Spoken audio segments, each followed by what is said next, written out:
Please listen carefully.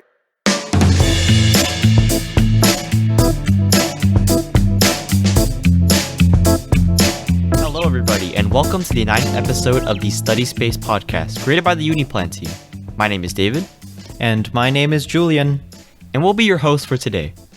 Today we'll be discussing how to study for your final examinations in university. But before we start, I have to ask, Julian, what's inspiring you today? What is inspiring me today is a project that I'm working on for one of my first classes at Georgia Tech. And I'm taking computer networks this semester. So learning about how the internet works, basically, how computers can communicate over a network, the different technologies that are behind a network, basically how the history and how it was built and why the internet looks the way that it does today.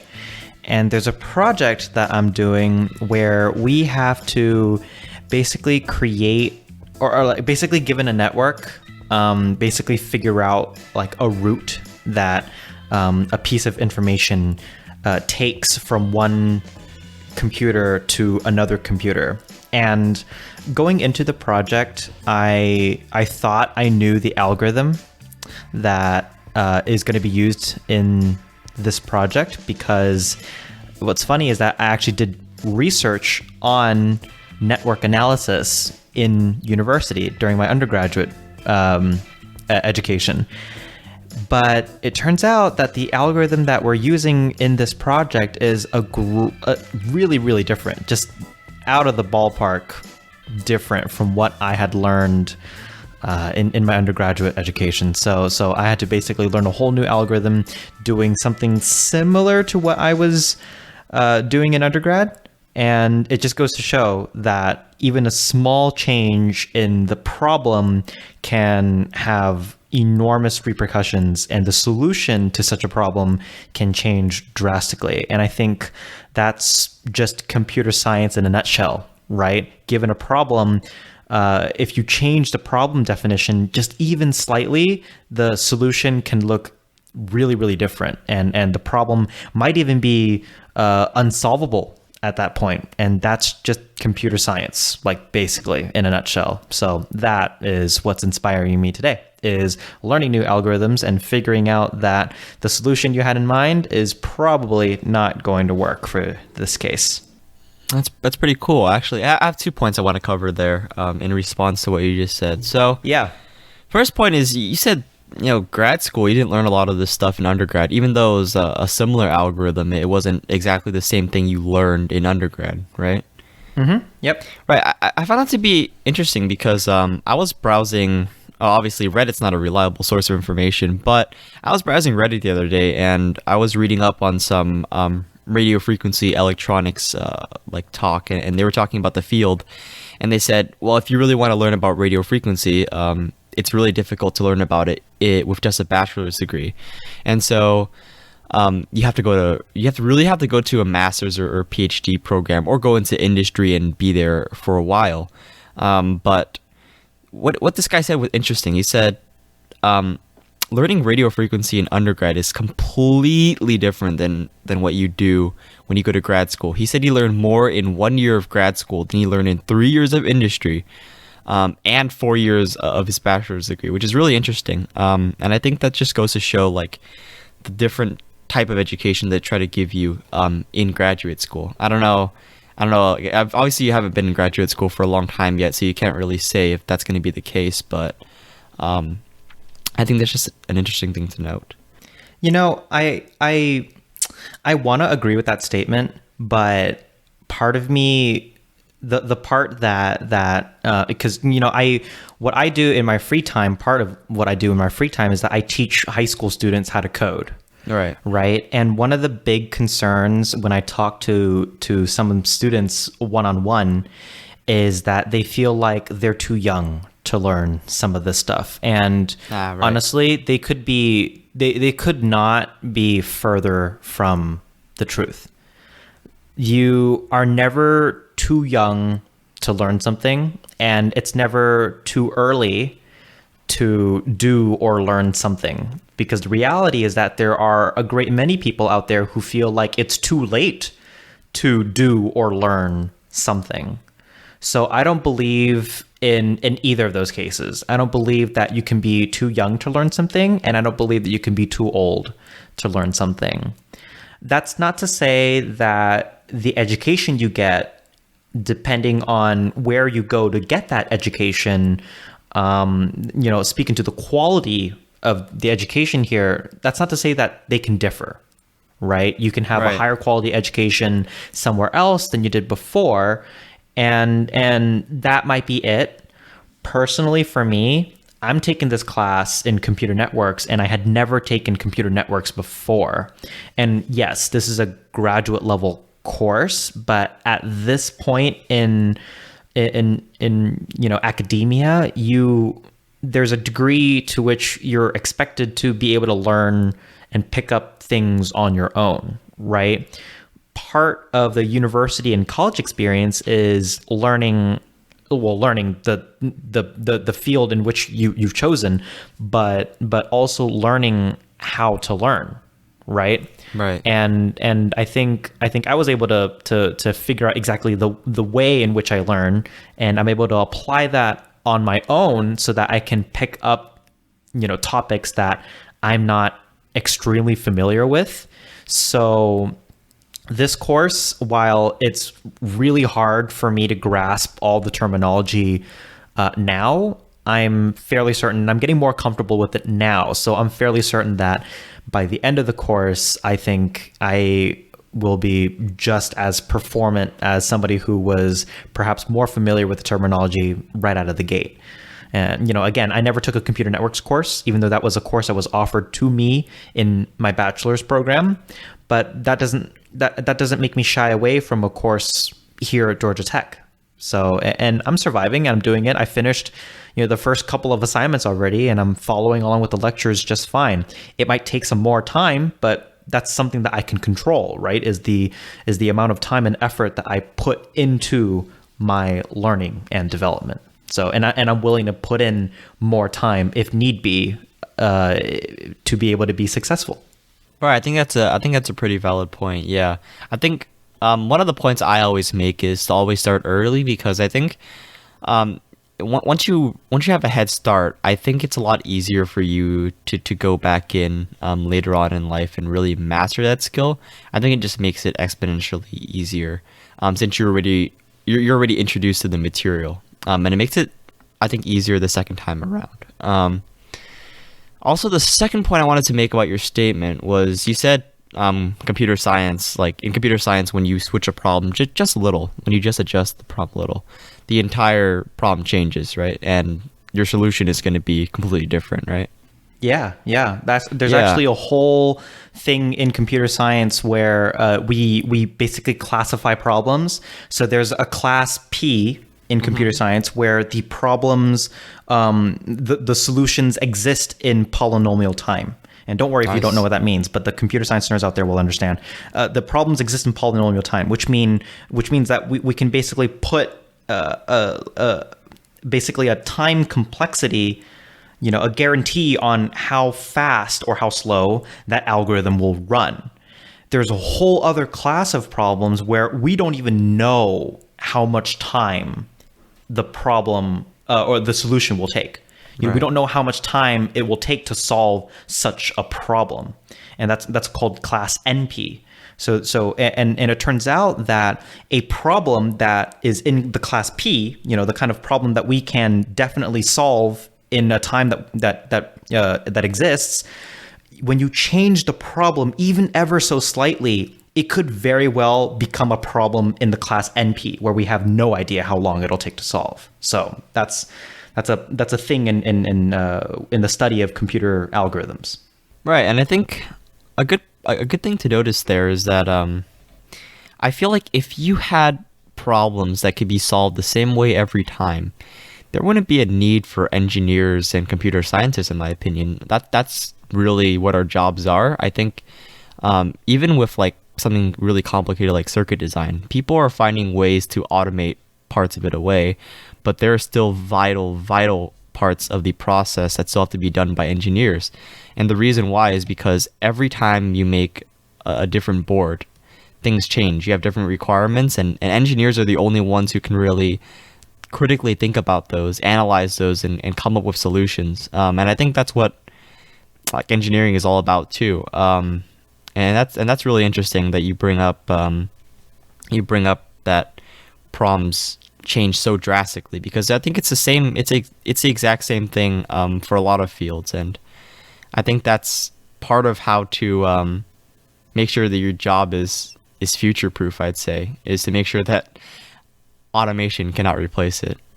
Yeah, I mean, if it were easy, everybody would do it, right? Right. If engineering were easy, then everybody would be going into engineering, which arguably there is a great many people going into engineering. But the fact remains, it's a viable field of study and work, right? There are professionals in engineering disciplines because the problems that we face are hard to solve and require sometimes very creative solutions. And that's the reason why we exist, right?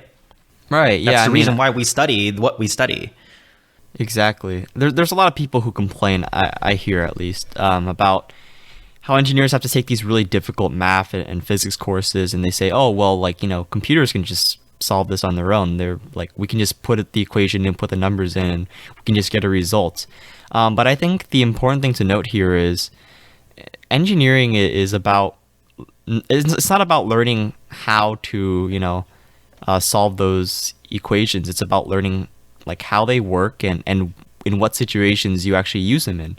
And that's a fundamental distinction between engineering and, doing stuff by hand, because, it's interesting how in a certain situation, you have all this knowledge, all these equations that you've learned, all these physics concepts that you learned, and the most difficult thing about the situation is to actually identify what you want to use, right? I don't think it's actually the fact that you need to calculate or you need to actually apply that equation itself. I think it's learning what equation to apply and why you need to apply it in that situation, and that's engineering, and that's the most difficult part of the job. And I think we do have computers, we do have a lot of ways to solve equations and to run simulations, and that's to save us a lot of time. But that fundamental part of the job, actually analyzing the problem and thinking about it, that's something only a human can do. And that's why I think engineering is actually quite a future-proof field, at least for this decade. We don't know how things will change in the future, but Yeah, from what I can tell. Yeah, I mean, in my opinion, computers are only as smart as the people that use them. Exactly. Right. Yeah. So, I mean, we have supercomputers, in a couple places here in the United States. There's a supercomputer at NASA up in the Bay Area. It's called the Pleiades supercomputer. And we have supercomputers like that. We have companies that are achieving quantum supremacy. Quantum Yeah. supremacy. And I mean that still doesn't mean much to the normal person, right? Because first of all, like, we might not even know how to use such a computer. Like, that's right, a thing. yeah. Mm-hmm. But also the use case for those computers aren't for everyday things, right? Yet, Right. at least. So again, computers are only as smart as the people that use them. And if you're not smart, then the computer is not going to help that much. All right, definitely agree. Okay, well, I guess I need to get into what's inspiring me today because we've Yeah. taken up quite Yeah, fair well, bit of time. that tangent was an interesting one. Yeah. So I guess what's inspiring me today is SpaceX. So the other day, SpaceX did a launch abort test, and I was really excited to see this. I think it was supposed to be on, I want to say like Saturday or something, and they actually had to delay it because of bad weather conditions. But I woke up really early on both days to see it, and I was sort of let down on the first day when it didn't show. But on the second day, I watched it, and it was so awesome. So what happened is SpaceX launched a Falcon 9 rocket, which is, their workhorse right now. Like that's really what they're using to Yep. deliver all the cargo to the ISS and deliver satellites up into a low Earth orbit. And they flew it up, and they intentionally blew up the rocket, and then tested to see if the launch abort system on the capsule would activate and fly the quote-unquote astronauts to safety. There were no astronauts on board, obviously, but it was just a demonstration to show that in a situation where, where the rocket would have like a fuel leakage or some other sort of issue, that the abort system would actually be able to respond to that and get the astronauts away from the damage and get them to safety. And I think that was really cool. I think it was really, really fun to watch it. I actually thought the explosion was going to be a little bigger, but it was pretty awesome to see anyway, and to see it work perfectly. That means that SpaceX is now a go for launch when it comes to launching actual crew to the ISS, which is, in the space world, a really, really big deal, because we've been paying the Russians millions every year to launch astronauts to the ISS, and now we can do it from U.S. soil for a much cheaper price. And I think that's really interesting.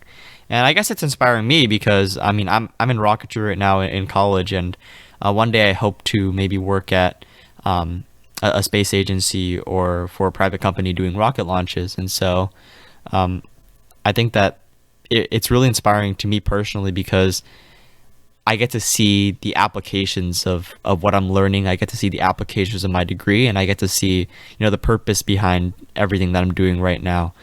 Because engineering is difficult, and I think it's really important to have something to look forward to in the future, something that you're actually excited about. Nice. Yeah. At NASA, we used to watch SpaceX launches. So that was really cool to watch, actually. Yeah. Yeah. I mean, we love to watch launches. NASA is just chock full of rocket nerds, right? And so of course we would watch a competitor's own launch. That's something that we do, and we cheer them on. I mean, the SpaceX is doing all these awesome launches, and they're just a treat to watch. Yeah. Well, I think it's worth noting that SpaceX isn't really competing with NASA per se, since NASA is actually contracting. Yeah. Right. Competitor. I use competitor very broadly here. It's want for a better term, right? Right. A rival, let's say. Yeah. Sure. Yeah. All right. Well, I think it's about time to get into the episode itself. Yeah. So obviously today's episode is about studying for final exams. And since as you might know, David just finished his first set of final exams, right? So hopefully we'll be able to talk at length about that experience. Right. But I'm going to defer to you right now, Julian, because I think you're the one with a lot of experience, and I just want you to talk a little bit about how you prepared for your exams and actually like what you learned along the way, like overall these semesters of preparing for final exams. What patterns did you notice, and what worked for you, and how did you manage to succeed on your final exams? Yeah. So I will go and say, I will start by saying that I definitely spent less time preparing for my final exams as the years went by. So as a freshman, my first and second semesters at university, I spent a great deal of time preparing for my final exams, studying all day, doing a bunch of practice problems, as many practice problems as I could. That trend would continue into my second year of university, where I studied a great deal, did practice problems, tried to look at as many past papers as I could. And I'm speaking very generally here. We can go into specifics later if we have the time. But I do a bunch of practice problems, studying my notes, making sure that in the middle of the semester I'm taking good enough notes so that when I go back, I feel as though it's complete and comprises all of the material that's required on the final exam as best as it could. And my last year of university, I mean, I guess the first semester of my last year was pretty tough, but I pit that not on the material. I pit that on the fact that I was learning like 5 different languages all at the same time, and all of those languages had different were in different paradigms, different ways of thinking about the language. And so basically the ways in which I learned all 5 of those different languages that have different nuances sort of blended together, and that made for a really bad mix that semester. So, but the last semester I definitely did not study as much as I did in the previous semesters, and I still did very well on my final exams. And why is that? Well, it's because I had learned how I learn, right? Going through university, going through college, and studying for midterms, studying for finals, and seeing the result. I mean, the best thing I think about university and college is that your performance is measurable, right? I mean, it's measurable to the degree that you get a grade for what you did, right? Right. And, I don't think a grade totally no. Sorry to cut you off. It's not like the best measure in the world, but Right, I'm saying right. like it's not a data perfect. point, right? Right. It's not perfect, but it's somewhat of a representation, right? I'm not saying it's a holistic representation of your aptitude for life and your skills, because universities can be harder than others, but Right. it still is a data point. It's still a measure of sorts, and you have a history to it, right? You have sort of a data point where if you put more effort into something, you get this result. If you put less effort into something, you get another result. And so going through university, I figured out, or I guess I figured out a better sort of effort to result ratio. And so then I took advantage of that knowledge and basically prepared as much as I needed instead of preparing as much as I could. There's a difference to that, right? In my freshman year, I studied in all the free time I had. Like all the free time I had, I was doing practice problems and I was studying. In my last year, I took the requisite amount of time. I took maybe several hours out of the day to study and do homework, and that was enough for me to feel comfortable with my command of the material. And taking the final exam, I got the grades that I expected. So that was good enough for me, and I was ready to graduate with the amount of effort that I put in. Perfectly happy with how I did. And that's all, again, a result of my learning how exactly I learn. So that's my input in terms of like the effort and time that you put into studying for a final exam. Right. Now, obviously, I don't have a track record yet of university finals, so I'm just gonna go over my first set of finals. But I guess a little bit before I do that, I need to backtrack because obviously I just came out of high school, like literally one semester ago, and college was definitely a change for me. I definitely had to adapt. And so in high school, I wasn't necessarily like a lazy student, I would say, but I definitely didn't put in as much effort as I think I did in college. So when it came around to final season during high school, obviously we had like the week off and like there was no homework, and so the teachers were just like, oh yeah, just go study, make sure you're prepared for the exams or whatever. And during that week, the funniest thing was I would never study. I would always like sit down and just watch anime, relax, do whatever. And I made sure to always get really good rest before the day of the final and during the week of the final. But that's about very sensible. That's about the only thing that I actually did that I felt was contributing to my my knowledge of the thing, and which is really interesting. And I think it goes to show that college is super fast, and I think that's the reason why I had to study so much in college. In high school, I felt like we were going through the material so slow. I don't know if you agree with me on this. Oh, we were yeah. going through I it mean, so slow that by the yeah. time we finished all of it, I was like, I've already done this type of problem like 10,000 times. Like, why do I need to do it again? I really do understand everything that I've learned so far. Yeah. And aside from, I guess, the fact that like it's really slow, I think high school concepts are a lot easier, right? Like the math that goes into it, the knowledge that it takes to understand it is not really as intense. It's a lot easier to grasp. It's just more of a repetition problem and just learning how to, apply that to certain problems. But it's not a really critical thinking, examination compared to college where exams get a lot harder, drastically harder. That's a reason why I didn't need to study. It wasn't the fact that I was lazy or I didn't know how to study or anything like that. It was the fact that I really didn't need to study, and I just went through basically like the basic motions that the teacher told me, like, oh, just do these, maybe some practice problems and do like this practice test that I assigned you, and that's about it. That's all I did. Did the bare minimum, and I still scored like quite well in high school. Yeah. Now, flash forward to college, that was not the case or any of my midterms or my finals at all.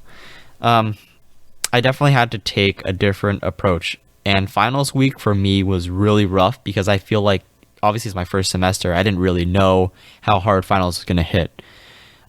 So we have about not a week. I want to say like a period of 4 or 5 days to prepare for our finals, and we call that reading period. During that period, I was basically only studying one subject, and my thought behind that was, oh yeah, like that's gonna be the most like the test that's gonna come up first, and then after that first test, I have like 1 or 2 days after to study for the next test. And I think that was a horrible approach because what ended up happening was I pulled an all-nighter before the calculus final. Yikes. Yeah, so what happened was I studied like 5 days for the physics final, which is I think a reasonable amount, and then I went in physics. I did okay, and then I was like, oh shoot, I only have like 2 days left before calculus, and so I was hitting the books really hard, and it like literally the night before, I remember saying to my roommate, we were both studying in the same room, and we were like, and I was like, I really did not realize that I didn't know this much until today. And that's bad. That's really bad. Now, it's also good because at least I realized I didn't know a lot of this stuff rather than go into the final exam and say, haha, I got this. And just, walk in and totally fail the thing. But I think it was really good that I caught myself on that and say, like, oh, shoot, there's a lot that I don't know. And yeah, I had to pull an all-nighter to cover all that stuff because I finally realized what I didn't know. But that should be a thing that you figure out, like, I think as soon as you learn something. The reason why I wasn't figuring it out was because I wasn't doing a good job of my homework. And I think that's like a really like solid piece of advice, is to really understand your homework. So my mentality for homework, and this is the mentality that a lot of my friends had too, was, oh, just get this done now and make sure that you get 100% on the homework and just, finish it as best you can and try to learn as much as you can. But don't worry if it's not totally perfect and if you didn't master it. Just go ahead and do the homework. And then later on, you'll go back and you'll really understand it because now you'll have gone through all the other content. That is not true. That is a lie. Yeah. That is a total lie. How likely are you ever to go back on homework? That isn't, yeah. You're not going to go back. And I know myself, and it's not just me, it's every other college student. We're not going to go back and learn that stuff. You want to make sure you get it right. You have so much going on at the same time that you're never going to have the time to go back on stuff that you've already done. Exactly. You want to master it the first time around so that when you go back the second time, it's just going to be review. It's just going to be like the back of your hand. You've already done it so many times. So what happened is in my school we did this thing called web work, and for physics it was called Flip It Physics, and these were both like online platforms, so you could submit your answers. And the problem with these platforms is they didn't really test your knowledge, and the reason why they didn't test your knowledge was because you gave a numerical answer, but you didn't need to show any work, you didn't need to show the process. So, and a lot of the times you could get lucky with a lot of these answers. You could just put in, one equation and you could not include a part of it, but you could like use a shortcut and you could just find that, oh, like this is the answer, and you would be right technically. But if you did that on the exam, there might be a twist that you don't even think about. And so that was a huge problem because the homework was just really simple compared to the test. And so the reason why they gave that was just to give you like to give you a basic assessment of what you knew, like very, very basic concepts. But from the more advanced stuff, they give problem sets, right? And problem sets are these longer, more elaborate sets where they actually did check your work, and a lot of stuff was very, very complicated and completely different than what you learned in lecture, to be honest. And now you're probably saying like, oh, if you did those problem sets, like, it should be easy, right? Like the exam should be easy. And that is the case. That is the case. But here's the problem. These problem sets were ridiculously difficult, and almost no one knew how to start them. So what we did was we went to office hours, and my professor was very, very kind, and he literally gave half the answer, I'd say, to the actual problem. He'd write out like half of the answer, and so the other half you just needed to fill in the blanks. And that was not good for us. We took advantage of that, and that was really not good for us. Yikes. So it's good. It's a good idea to go to office hours. Like if you're genuinely stuck, there's no problem with that. Like especially if it's really difficult, but try to figure it out by yourself. That is a huge mistake that I made, because I just went. I'm like, oh, whatever. I'm just gonna go to Professor, X, and then I went in and it's like, oh, it's so easy. It makes sense, and it's like I understand this now, but you don't. That's a false sense of understanding, because you just copied what someone else did, and you tricked yourself into believing that you actually knew how to set up the problem for yourself, and that's what you have to do in a test. And so that's a huge, huge problem. Right. You really have to understand how these things work by yourself. That's one of the pieces of advice that Julian gave me in high school. And I definitely did not take that to heart my first semester, because I totally messed up when it came to that. You always want to be 100%, like you have to give it 100% of your effort before you actually go and seek help, whether that be from your friends or for your professors. Use your textbook, use your notes, use everything that you have. Online resources, whatever, but before you actually go to your professor, make sure that you understand it conceptually, right? Because I think it's important that you actually understand how it works, because that's the important part of the problem, right? Sometimes it's really hard to solve a specific problem, and when you get the answer to that specific problem, you know how to solve that specific problem now, but you don't know how it actually works. And so you need to go back and really do some review and do some conceptual review to make sure that you do understand it. I think that's important. And just that is important. And just to dribble off your point, here's a concrete example of what happens when you keep on asking for help, right? And by no means am I advocating for like never asking for help, do everything by yourself, because that's not going to get you very far. Right. I'm saying ask for help after you've given it your best effort first. Here is an example that I've seen in my personal experience. When you ask for help, the moment you hit a roadblock or you come across an obstacle. During my first year of university, I was taking Intro Computer Science A and B. So it's a 2-semester, I guess, track. Or course sequence, I should say. Yeah, sequence. And you needed to take an A and a B for Intro Computer Science. A taught you the language, B taught you more of the theory, right? What happened was, in both of those courses, whenever a student got stuck, many students would immediately ask, like, I don't understand this, what is this, or how do I do this? They would either ask the professor, or they would ask their peers, or they would ask the TA. And to any new college student, that sounds like a really good idea, because you're told time and time again in high school, like, oh, ask questions.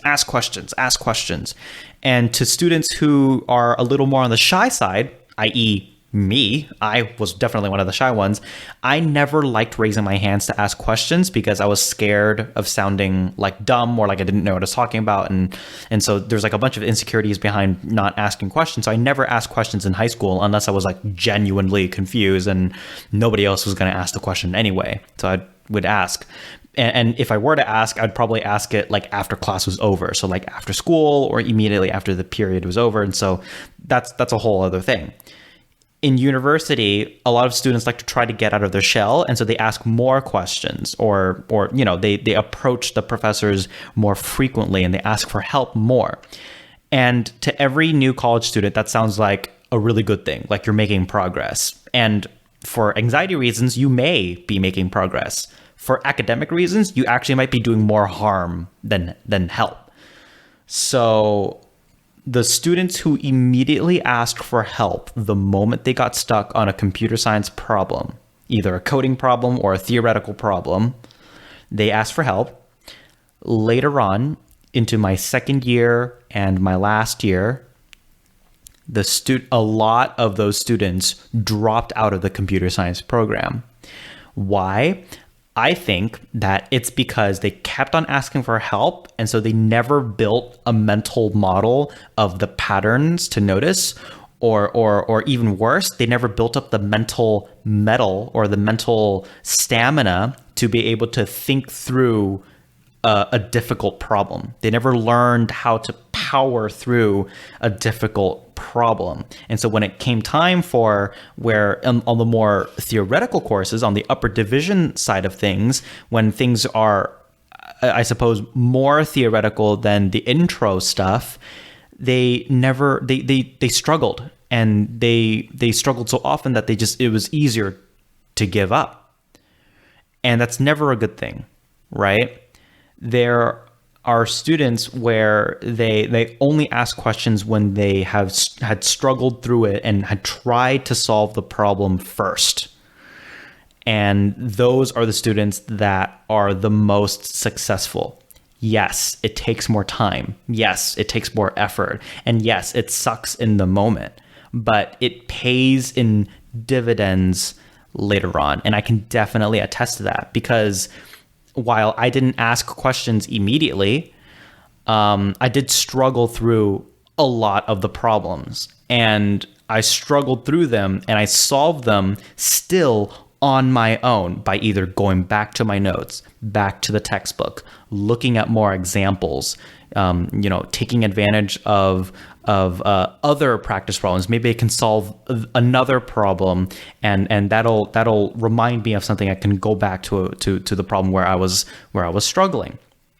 And that's the approach that you have to take when studying for a final exam, right? When you don't understand something, you need to give it your best effort first, so that you can identify specifically where your gaps in knowledge are. When you take the time to struggle through a problem, at the very least, you know where you're stuck. You don't just go up to a professor and say, "I'm stuck, help me." You know exactly what you've done, what steps you've tried. Like, oh, I've tried this and that didn't give me the right things. There must be something else that I'm missing, or maybe I'm doing one of these approaches wrong.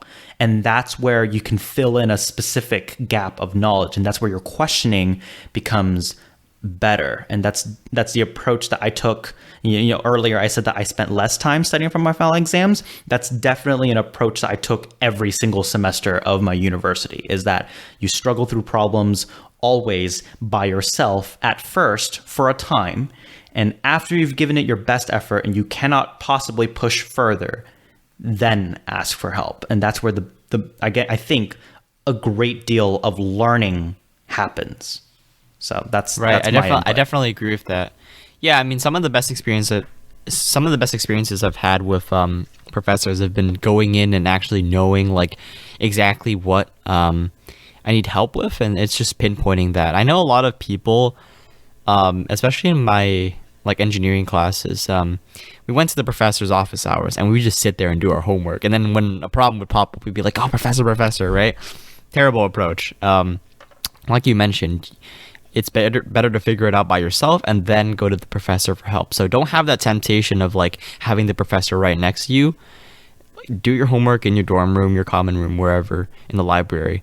And then like after you've tried every single problem, everything, you just compile the list of like all the problems that you're currently stuck on, and then go to the professor, present that, and be like, "Oh, like this is exactly like the problem that I'm having." And usually the professor's really helpful with that. I mean, for like really, really like small problems that I've had, I just went up like, "Oh, like, hey, like, professor, can you tell me like what I'm doing wrong here, because I really can't get to this next step." And he'll point out something. He'll be like, "Oh, like for example, it'll draw a table or something, and it'll help me a lot."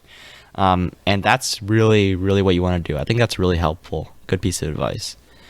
I guess aside from mastering things the first time around, we cover that. The second thing is we've covered how to actually, approach professors during office hours to prepare for finals.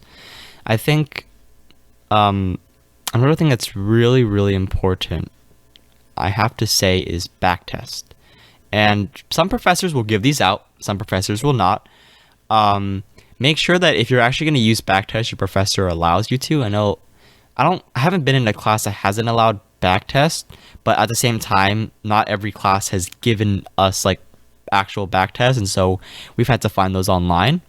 But if it's okay for you and the professor actually allows it, doesn't say anything against it, I think it's really important for you to use backtests. And backtests are just previous like year's exams, and you can find these through a variety of means. The first one I said was obviously the professor distributing it himself.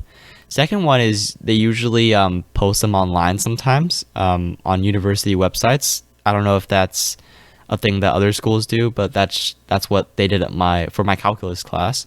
And so these are really important because I think aside from like doing the problems and mastering stuff conceptually, I think it's important to actually give yourself a run through of what an actual exam looks like.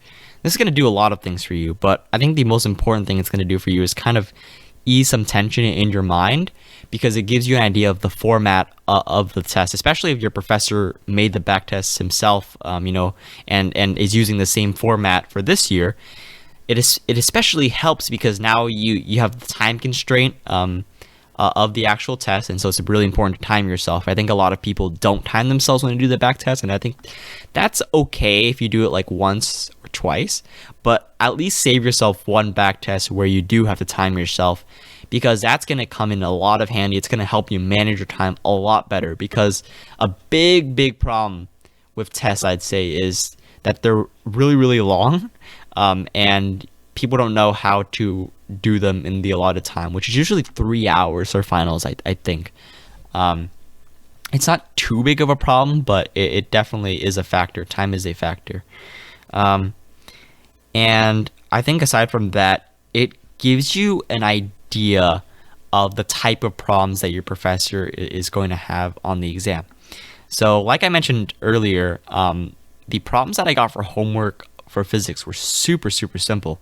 They were just numerical calculations basically, and very basic applications of formulas that we already learned. They're practically handing it to you.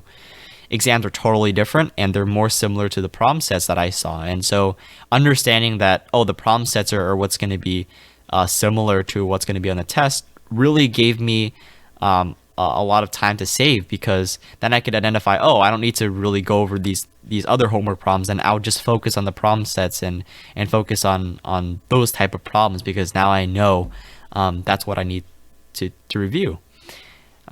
So I guess it's those two. It's really easing up the tension, so you know exactly what's going to be on the test before the test is even given out, because I think the problems are always very similar. It's going to be like slight changes, and obviously that changes the whole problem, but at least you have like a conceptual understanding and a framework of how these problems are made up, and it gives you an idea of how you're actually going to approach these problems, how you're going to tackle these problems, and what you need to look out for. And there are lots of little things that really mess you up on the back test, and if you keep messing up on the back test, I think it's important for you to take note and make sure that you recognize that pattern and say, I'm not going to do that on the final exam. And usually that tends to work for me. I always keep it like at the front of my mind, and that's really what's saved me from little tiny mistakes that would have cost me actually a lot of points. Yeah, past papers are super helpful. If anything, past papers give you insight into the format of the tests, which a lot of people might think that that's not a big deal. Like, format is format. What's important is the concepts, right? It turns out that the format and the setting of the exam it actually has a lot to do with your performance on an exam. Exhibit A. I recently was involved with MESA at our alma mater, at our high school, where my students were expected to perform a mock competition. They were supposed to participate in a mock competition that is going to happen in a month or so, like a month and a half. And it was a coding competition where, given two problems, you're supposed to debug one problem and solve from scratch another problem. And the students had never seen a format like this before.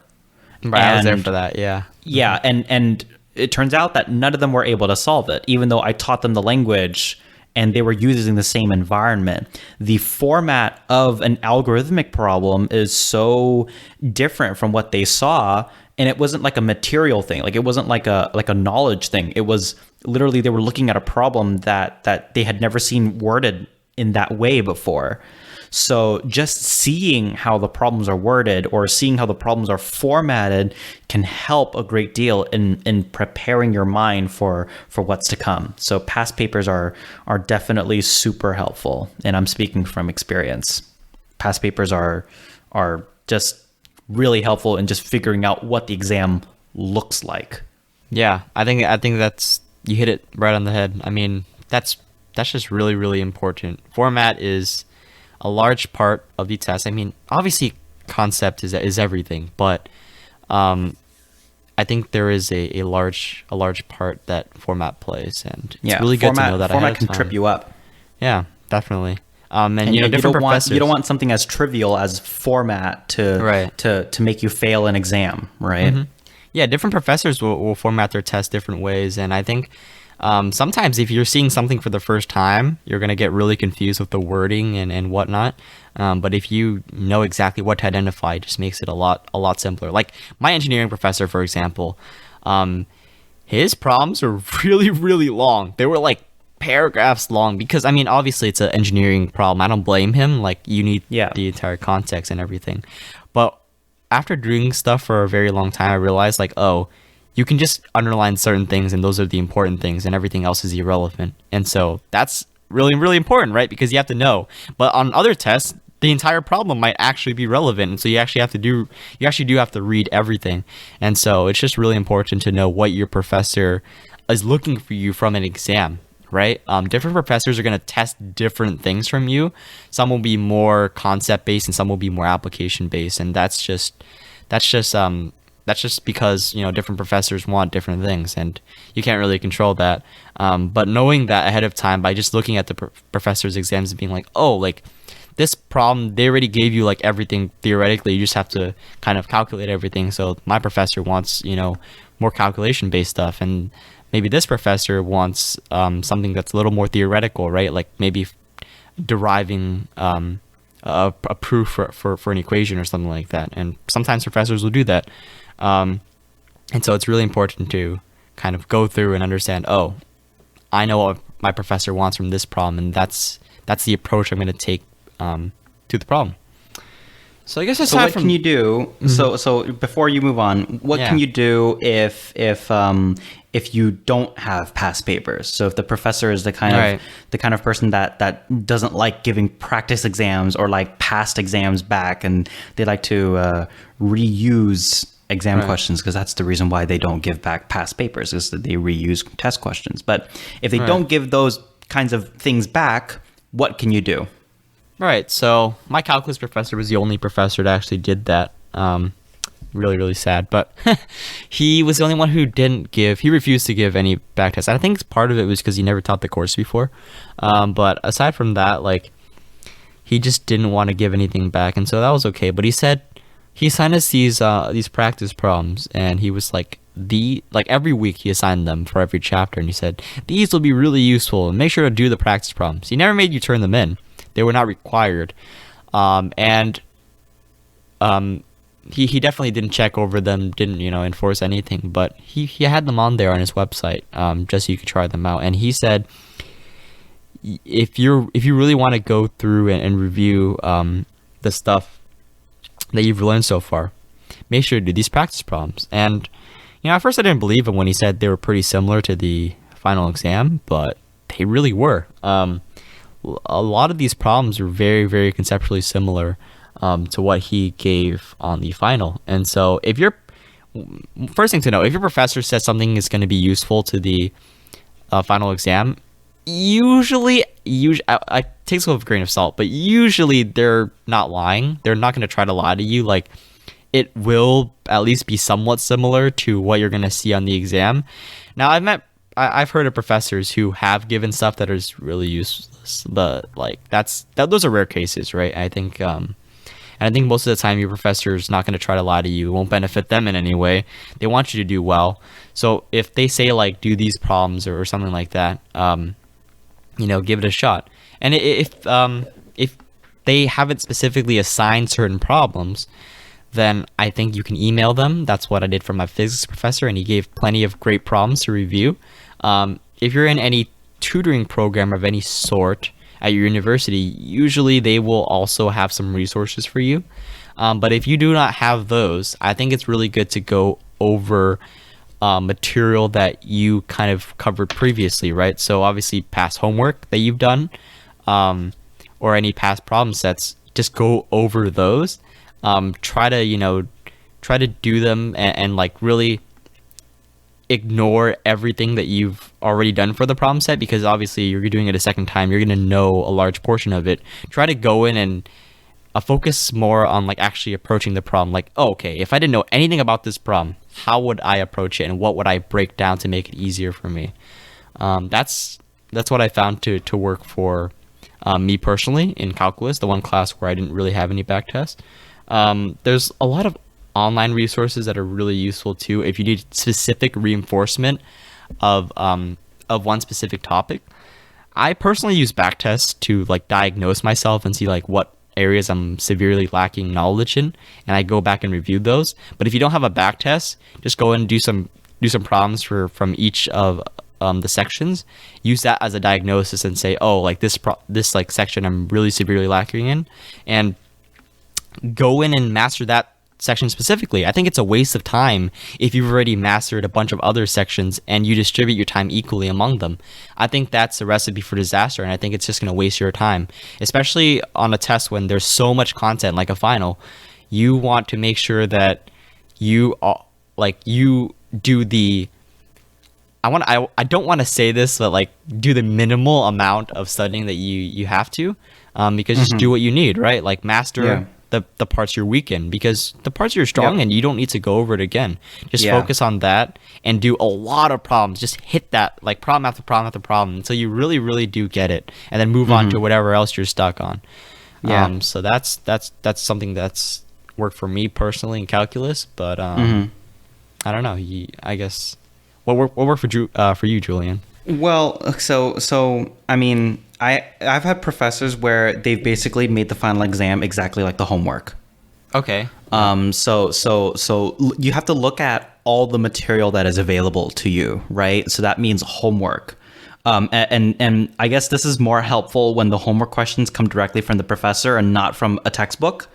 Because if the professor is going to write his or her own exams, then problems that the professor has written is more indicative of what the exam is going to look like, right? So there are these two classes in my university, and they both have to do with computer engineering.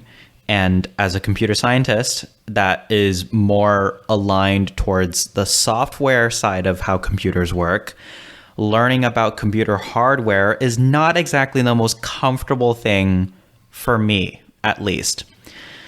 This professor and this class, or these two classes, were taught by the same professor. These two classes were so hard for me, and I am so thankful that the professor actually wrote his own homework problems, because his exams were exactly the same as his homework, just different numbers, different situations, and sometimes the exam questions used a different concept that wasn't covered in the homework, so the homework wasn't inclusive of all of the topics that we learned, and sometimes he would be a little shady and put the question that wasn't a homework problem on the final exam, which I didn't like, but still the homework questions looked a lot like the exam, or rather I guess the exam looked a lot like the homework. So that was super helpful, and that's just a lesson in using all the resources that are available. I have a funny story. So you know how you talked about a professor saying that something is going to be on the exam? It probably most likely will be on the exam. Yeah. This same professor told the entire class that something was not going to be on the exam because somebody had specifically asked. Somebody raised their hand and asked, "Oh, we covered this, but I'm wondering if we need to study that for the final exam." And he said, "No, don't study any of the diagrams. Just study like all the other concepts. Don't study the diagrams." Cut to final exam day. Oh God, I see where this is going. Page 1, everything was fine. Everything looked good. That first problem, easy peasy. It was a homework question for the last like 3 problem sets. If you've done the problem sets, you're fine. Page 2, draw the diagram that you saw in class. And the student specifically asked if the diagram was going to be on the exam, and he told us no. He told us don't study that. And on the final exam, that was one of the exam questions. So needless to say, I left that page entirely blank because I trusted the professor. Maybe he's an outlier. I'm not entirely sure. But that was the only and first time where a professor told me something was not going to be on the exam, and he literally put it on the exam, which really, really sucked. See, okay, I have not had any similar experiences. Whenever a professor has told me there's not going to be something on the exam, which has happened multiple times, especially for the finals, like there was some weird stuff in electrical engineering. It's like, oh my God, I've never learned this. Like, and then the professor was like, oh, don't worry about those. I trusted him, and I was right. He didn't put that on his final exam. That was this is just different experiences. Yeah, no, Yeah. I don't think I want to say I don't think that represents the majority of professors. No, I hope not. Yeah, no, like Oh God, I hope not. and all the professors I've had, when they said something's not going to be on the exam, which has happened so many times. Like for calculus, they were like, oh, for the first midterm, there's not going to be like any minimums and maximums, and there weren't. And then for like the third midterm for physics, they were like, oh, he's like, oh, there's not going to be a new precession, and then he was right. And for electrical engineering, it wasn't on the final. And so I trust my professors. I mean, obviously it's really hard to trust them, like in a situation where like you might have learned something and the professor tells you specifically that's not going to be the exam. Oh man, that's just like really hard. I don't think I can give any solid advice on like how to trust a professor or not, to be honest. Like besides like historical evidence, which means going around asking people and like you like not taking his advice on the final exam when you know on the midterm that he's, you know, cheated you before. So yeah, that's the only way. I'm just gonna go out on a limb and say that my professor was just an outlier. Yeah. And that usually never happens. That's the only time that has ever happened. So trust your professors when they say something is not going to be on the exam or something will be on the exam. Really don't waste your time. Them. And because that'll allow you to focus your study, right? Yeah. If anything, you can just, you know, go back and complain and write a terrible course review for him. Well, I should know. Which is exactly what I did. I'm not telling you guys to do that, but I mean, if he treated you that bad, I don't know. Yeah, I definitely left a scarring evaluation, which is funny because I ended up having to take him again for the upper division version of the same class. Oh, God. So not only did I have to take computer engineering intro, I had to take upper division computer engineering, which sucked because he was the only one that taught it for us in the computer science department. So we had to take him, and I was like, oh my God, I have to go through this entire exercise again. And part of me was like, okay, that's fine because I know what he's like, so I sort of know what to expect. But that upper division version of the same class I took in the lower div was a whole other monster. It was so much worse. And needless to say, I left yet another scarring, strongly worded evaluation. Yeah, no, I like my professors, fortunately, but I think he's the only professor that I don't like. Oh wow. I think I like. Well, okay, let me actually think very closely about that statement. He is one of the few professors where I strongly dislike them. There are very few. I like most of my professors. I actually really enjoy most of my professors. There are only like 2 or 3 that I can name off the top of my head that I have reasons, and I have more words than I can say on a podcast. Yeah. I'm just curious, by the way, what did he do with that blank page of the exam? Like, did he give everyone like, extra credit for that? Or No, he didn't give. I mean, at least, so he tried to pull the same trick again on the final exam for the upper division exam. And at that point, I was like, I learned, so I studied everything I could. But let's see. So this professor's kind of a jerk in that he basically flip-flops on the difficulty of his class depending on the performance of every single semester.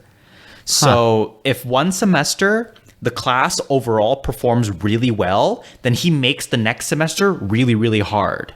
Oh, Lord. And then he'll notice that semester the students did overall very, very poorly. And so then he'll flip it again, and then on the other semester he'll teach it much easier. So then the students have an easier time. Yeah, it's very strange, and he'll do it not at he'll do it at that level, but he'll go even more granular than that. So there are let's see, I think there are 2 midterms. There might be just one. No, I think there are 2 midterms. Whatever's the case, if the midterms were easy and everybody scored really, really high, he'll make the final exam impossible. And if the midterm was really, really hard, he'll make the final exam a cakewalk. Jeez. And I hate that so much. I hate that with a passion.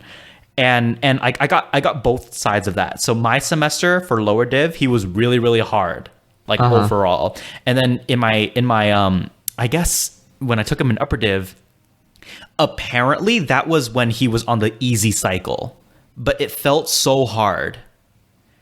It felt so hard in the midst of learning everything. So right. I don't know, but I know for a fact, like when I first took him, he was just the toughest professor ever, and his exams were really, really hard.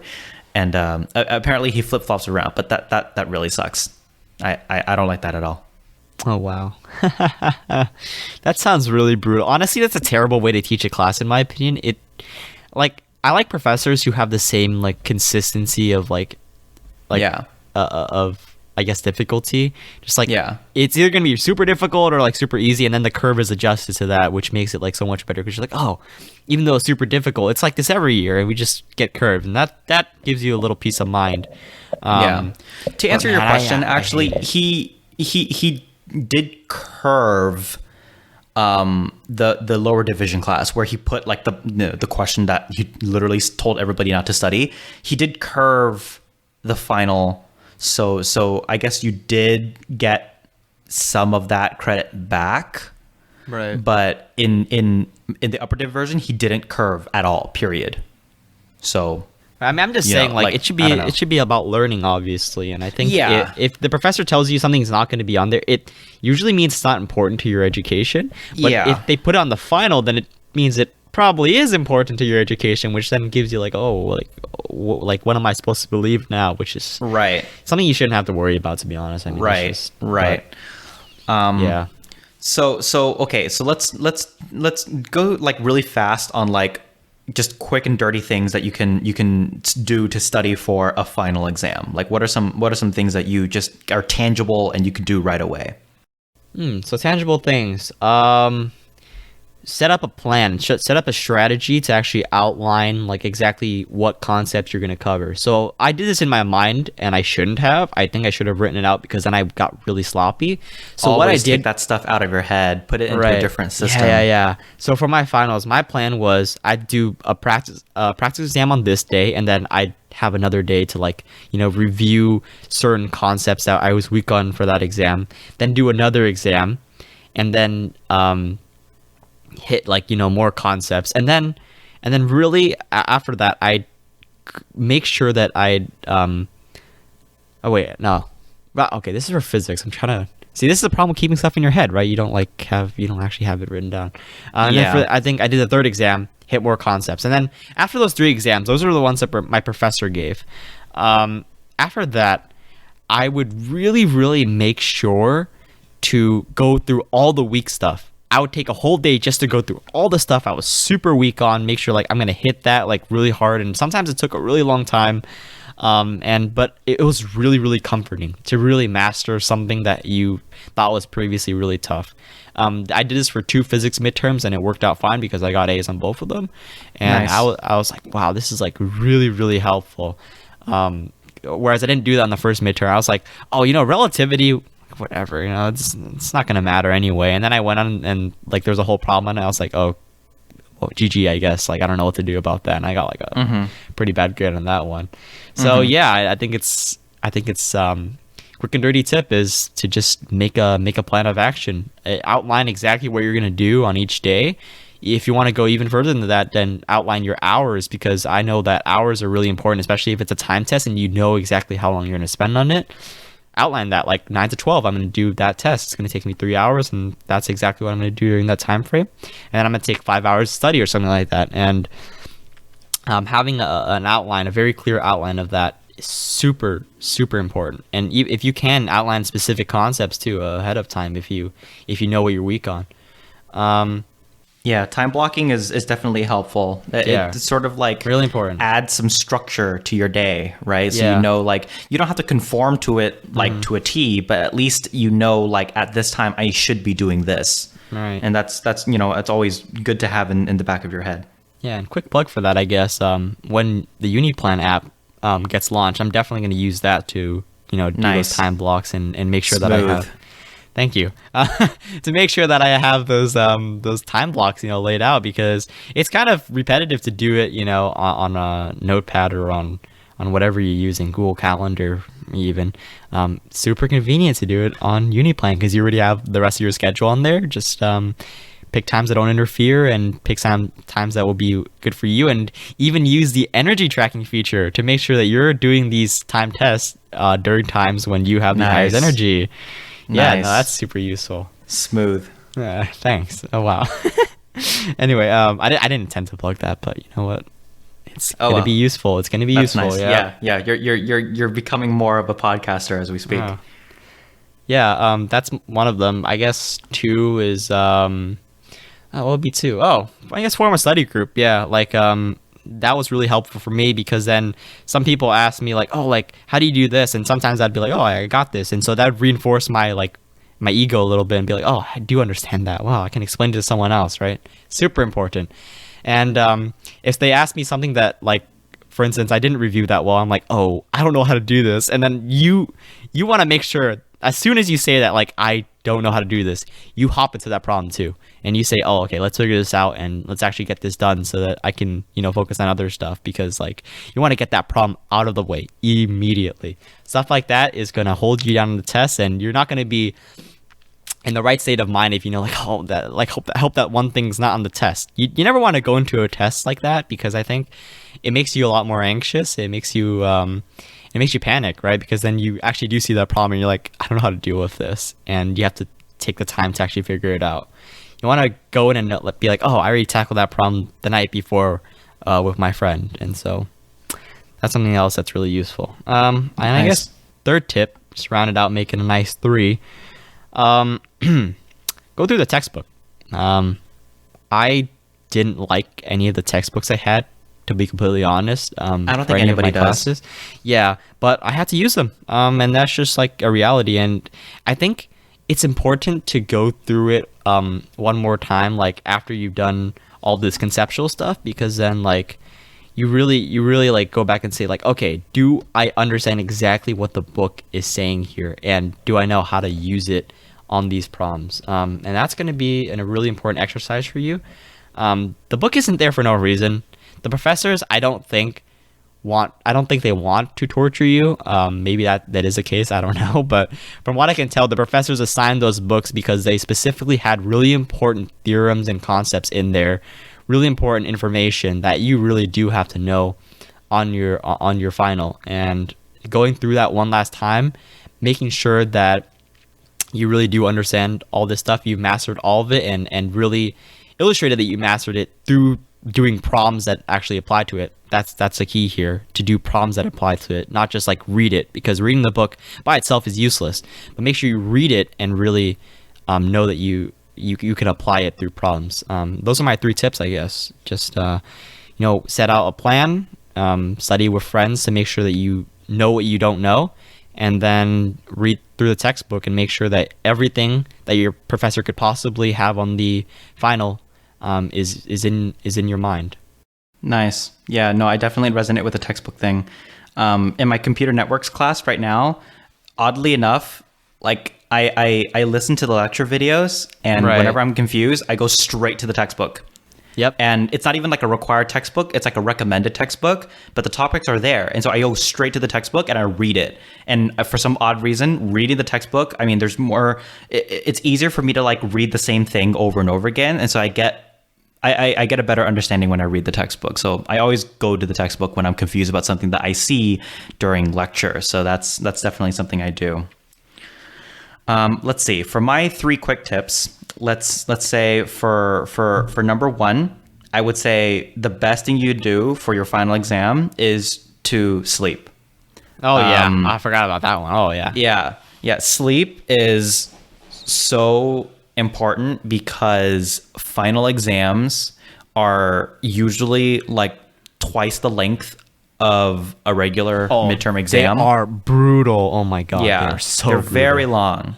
And that can be exhausting, sitting in the same place, doing the same thing for like 3 hours. That's tough. So you need to rest so that you're up and you're awake and you're cognitively adept to be able to go through such a long exam like that. And that's even more important. It's an even more important advice when you have multiple exams on the same day. Right. You need to be able to power through those exams, and sleep is the only surefire way of knowing that you're able to get through those. So sleep, don't pull an all-nighter because you're gonna crash. So that's number 1. Number 2, I would say create a cheat sheet for an exam, even if a cheat sheet is not allowed in the exam. And when I say create a cheat sheet, like, don't try to copy and paste your entire notebook into one page, because that's not the point. The point is that you're summarizing the big main concepts onto a single sheet of paper, and having to filter out a whole semester or a whole term's worth of information into a condensed space is hard to do, and it forces you to really identify what's important and what's not. And so I would say create a cheat sheet, because it forces you to filter through all of the not really super mega important stuff and put on things, and it forces you to sort of focus on concepts that you're not really super familiar with, right? If you're really comfortable with one bit of material, you're probably not going to put on a cheat sheet. What you're going to put on a cheat sheet is something you don't know, right? So creating a cheat sheet will help you identify the gaps in your knowledge, so you can better focus your study efforts. And even if you can't use a cheat sheet during the exam, making one just forces you to go through the motions of studying, and that can jumpstart your studying, so you can prepare for an exam better in that respect. Yeah, I definitely agree. I think it's important to have both a cheat sheet and a study plan, because the cheat sheet helps you identify the certain concepts that you need to know, and the study plan will really give you like the insight on like how to actually tackle each of those concepts that you've already outlined, what you need specific work on and what you really don't need specific work on, and you can go over briefly. Yeah, super important. Yep. And third tip, I mean, those are the first 2 things that I mentioned are things that I do like basically all the time. The third tip is not a super tangible one, but it's one that I can think of from the top of my head.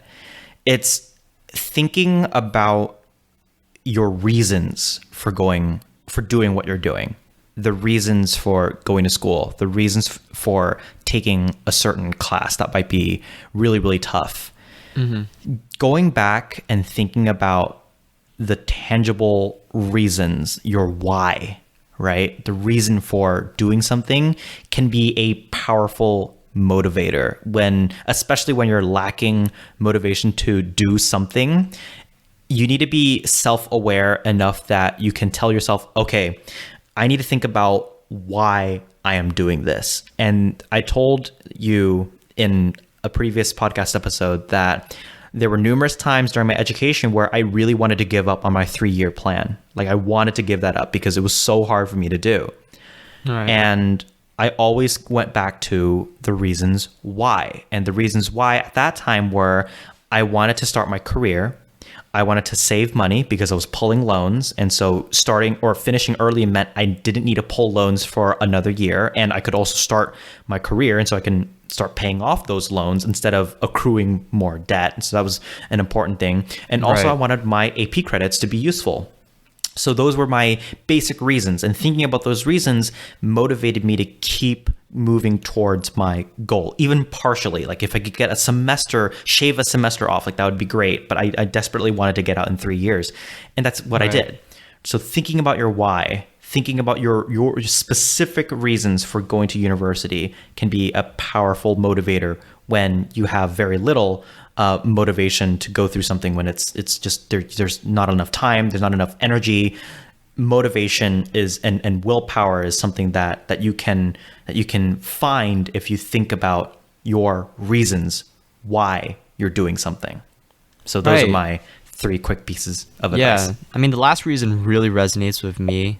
I think that sometimes it's really hard to see like the purpose behind actually doing something. Like, for example, my last electrical engineering exam, my final, was literally all just about binary and like, I guess it's like encoding and decoding messages in binary and whatnot, and ensuring that your transmission can actually come out like as you intended it to come out. And I guess that's like kind of already kind of useful, but obviously like when you actually do it, it's just a bunch of math, a bunch of signals, a bunch of like it's a lot of the same repetitive processes over and over, and sometimes it's like really tough to do. And finding motivation to actually do that was really important for me. And the way I was able to find it was that I'm actually using a sort of binary code to communicate between a ground station and a drone that I'm building for another class. And so that's something that's super important. Motivation for me is, I think it's part of the reason why like I am where I am today, because the motivation that I had caused me to work harder in a lot of classes and really figure stuff out. And that's partly why I'm successful, because that really drove me to do the things that I do today and to be ambitious and, you know, to do something as hard and as crazy as engineering. I'd say people think that engineering is like something normal, but totally I think agree. Okay, everybody, that's going to be it for I think anyone this can do it episode. if they really This is have the TSS willpower, episode 9. and the Thank you motivation for to. listening. There are hundreds of thousands of podcasts out there, and you have chosen to listen to this one in particular. So thank you for listening. The show notes for this episode are on our website. So the full show notes, so things that we've mentioned in this podcast episode, and you know, important links and such are going to be in the show notes, and you can view the full show notes at our website at uniplan.dev. And to help us out, please share the podcast, tell a friend about it. We're on Apple Podcasts, Google Podcasts, and Spotify, and you can find us pretty much anywhere you get your podcasts. That's going to be it for this one, and we'll see you again in the next one.